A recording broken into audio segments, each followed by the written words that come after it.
Hey beautiful, I hope you are taking care of yourself, staying hydrated and getting enough sleep. Today, you and Queen Zani are going to dive deep into Galbrena, like her full kit, how she plays, the best echoes, team comps, and a lot more. So let's not waste a single second and get straight into it. She's a 5-star Fusion DPS built around a really cool two-phase system. When you first bring her into a fight, she's in what's called threshold state. Think of this as her normal mode. Every swing of your blade or burst of fire is building up two things at once, Sinflame and Afterflame. While you're in threshold state, you're using her standard kit, her 4-hit normal combo, her 3-hit heavy attack, and her aerial barrage. The first 3 hits of her basic combo count as heavy damage, and the 4th counts as echo skill damage. If you press normal attack again after the 4th hit, you can loop back into the 2nd hit, which keeps your flow going. Her heavy attack, Volley of Death, chains up to 3 swings, and you can also slip back into her basic combo afterwards. Even her mid-air attack has a choice. You can plunge for a big burst, or hold the button to rain down bullets from above. Everything you're doing in this state is filling that Sinflame meter. Once Sinflame hits 100, you get to hit her resonance skill and transform, and this is where she turns into a monster. She unfurls her wings and enters Demon Hypostasis. All that Sinflame you build up converts into Purging Flame, which is basically the ammo for her new, more powerful attacks. Your basic attack becomes Seraphic Execution, your heavy becomes Flame Wing Verdict, your aerial becomes Hellsent Barrage, and your dodge counter becomes Purgatory Scourge. Every one of these upgraded skills hits harder and consumes Purging Flame when it lands. This is also where Afterflame kicks in. While you're transformed, every point of Afterflame boosts your damage. So the more you've stacked before transforming, the harder you hit once you're in Demon Hypostasis. Her resonance skill changes too. In threshold state, it's Encroach, a dash and flip attack. In Demon Hypostasis, it becomes Ravage,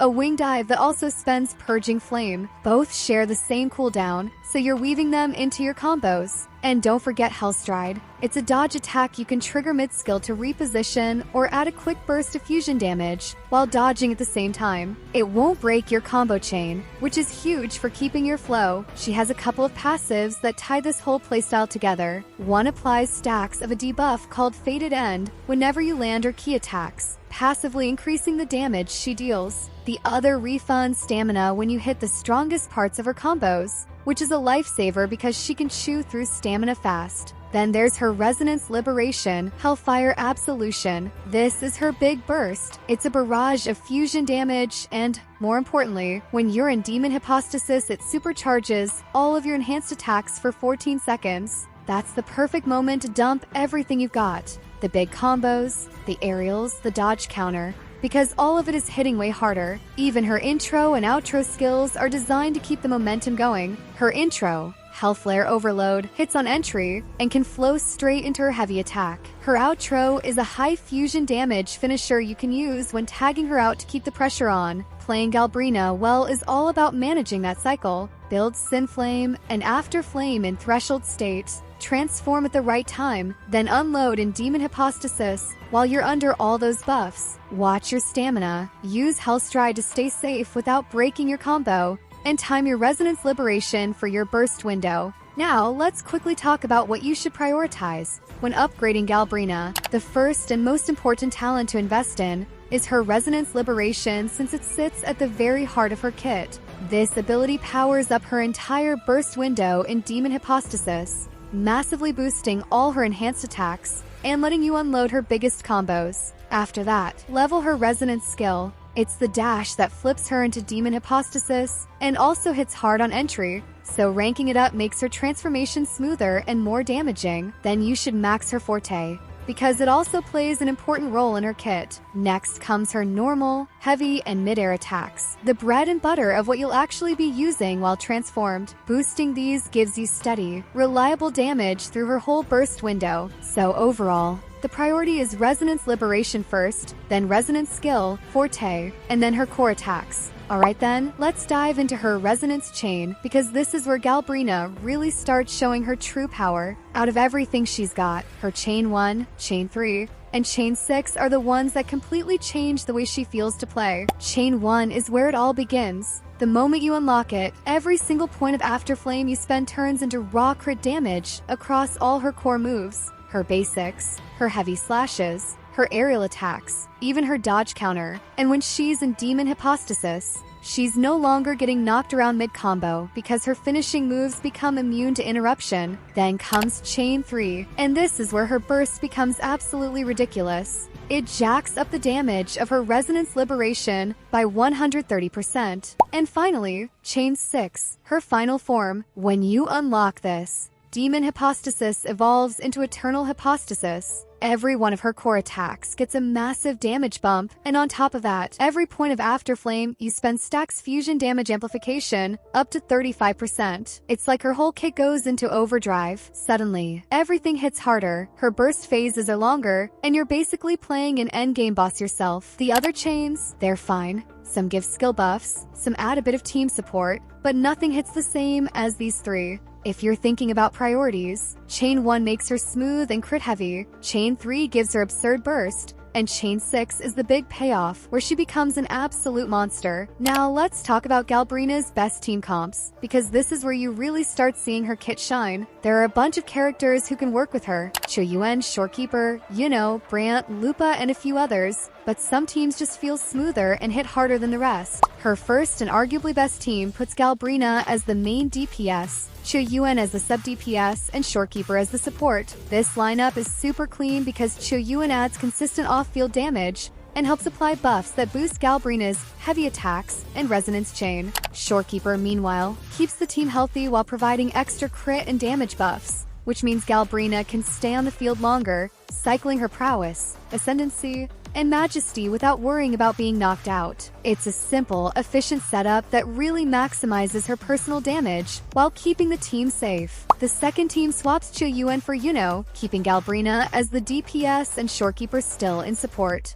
Yuno brings a slightly different flavor. She gives stamina recovery and adds another layer of damage with her sub-DPS rotation. This is perfect if you're going all in on aerial combos or dodge-heavy plays, because Galbrena can keep her rotations going longer without running dry. Shorekeeper continues to provide healing and buffs, making this team very reliable for longer fights. Then there's her fusion-focused team, which is all about stacking damage multipliers. Here, Galbrena takes the DPS spot, Lupa handles sub-DPS, and either Brant or Shorekeeper rounds out as support. Lupa's kit synergizes with Galbrena's Afterflame mechanics, allowing you to push fusion damage amplification to crazy heights. Brant can provide extra elemental boosts and team-wide buffs, while Shorekeeper keeps things stable. This setup is perfect if you're looking to go full-on high damage rotations, especially in boss fights. For free-to-play players, don't worry, Galbrena still works beautifully with Mortify and Verena. Mortify amplifies her heavy attacks directly, while Verena helps with sustain and adds extra buff stacking. This gives you a strong, accessible team that doesn't rely on rare characters but still hits hard. And if you're feeling experimental and want something a little funky, you can try a team with Galbrena, Frolova, and Cantarella. It's not the traditional setup, but the elemental and resonance synergies can create some surprisingly strong damage bursts. Perfect if you like mixing things up and having a bit of fun with rotations. Now, moving on to Galbrena's best echo sets, and honestly, her top pick here is Flamewing Shadow. This set is absolutely perfect for her because it's all about that sweet synergy between her heavy attacks and echo skills. Basically, when you use an echo skill, it increases her heavy attack crit rate by 20% for 6 seconds, and the other way around. Dealing heavy attack damage boosts her echo skill crit rate by 20% for 6 seconds too. Now, the real kicker is when both effects are active at the same time, she gets a 16% fusion damage bonus, which stacks beautifully with all the Afterflame and Demon Hypostasis mechanics we talked about earlier. Since Flamewing Shadow is a 3-piece set, you've still got 2 other echo pieces to work with. The best choices here are Molten Rift or Flaming Claw Print, because each of these adds an extra 10% fusion damage bonus. For the main echo, you want Chorosaurus. This one is ideal because it boosts both fusion damage and echo skill damage, which directly feeds into everything Galbrena wants to do. keep chaining her skills, maximize Afterflame, and hit those massive damage spikes in Demon Apostasis. So if we put it all together, the optimal Echo setup for Galbrena is simple: 3-piece Flamewing Shadow paired with 2-piece Molten Rift or Flaming Claw Brent, with Chorosaurus as your main Echo. This combination gives her insane damage synergy, keeps her rotation flowing, and really lets her shine as a fusion-focused DPS. Alright, now let's talk about Galbrena's Echo stat priorities, because honestly, even the best Echo set won't shine if your stats aren't optimized. She's going to run a 4-3-3-1-1 combination of Echoes, which gives her a great balance between crit, fusion damage, and attack scaling. Starting with main stats, the priority is pretty straightforward. Your 4-cost Echo should focus on crit rate and crit damage. For the 3-cost Echoes, the best pick is Fusion Damage Bonus, which directly boosts her core gameplay loop. Every Demon Hypostasis rotation, every Afterflame spike, all of it benefits. Attack percent can be used as a fallback if fusion damage isn't available, but fusion damage is the main star here. And finally, the 1-cost Echoes should go for attack percent, just to round out her scaling and give her more consistent damage across the board. Now, moving to substats. This is where you fine-tune her performance. The biggest gains come from crit rate and crit damage, depending on what your ratios need to hit optimal efficiency. After that, you want to focus on attack percent, then heavy attack damage, since that's her main source of raw damage, and energy generation if you find her resonance liberation is coming up short. Other stats like flat attack or minor elemental boosts are less impactful. Think of them as small bonuses rather than core priorities. With this combination, Galbrena's fusion rotations, heavy attacks, and demon hypostasis spikes all hit consistently and hard. Alright, now let's talk about Galbrena's best weapon options, because the right weapon can literally make or break her damage output. Undoubtedly, her signature weapon, To Fire She Returns, is the absolute top choice. Not only does it boost her attack by 12%, but it also perfectly complements her playstyle. Whenever she deals Echo skill damage, she gains 24% heavy attack damage amplification for 6 seconds, and the reverse is also true. Dealing heavy attack damage gives her 24% Echo skill damage amplification for 6 seconds. What makes this so insane is that when both effects are active, all damage ignores 8% of the target's defense, which just skyrockets her output. And yes, each amplification is capped at 24%, so it feels strong but balanced. Basically, with this weapon, Galbrena's rotations hit harder, smoother, and more consistently, which is exactly what you want from a heavy attack fusion DPS. But what if you don't have her signature weapon? Don't worry, there are still some strong alternatives. Stactic Mist is solid, giving a nice attack boost and crit damage, making it a high recommendation for her playstyle. It focuses on energy regeneration and team support. It increases incoming resonator attack by 10% for 14 seconds, stackable after casting an outro skill. This one is great if you want smoother energy flow for consistent liberation uptime. Another strong choice is the Last Dance, which not only gives a 12% attack increase, but also boosts resonance skill damage. For 4-star options, there are some budget-friendly picks that still work really well. Solar Flame boosts attack and heavy attack damage. Relativistic Jet increases attack and energy generation, and Pistol's 26 boosts attack, giving a nice balance of damage and survivability. So, in short, if you have the signature weapon, grab it.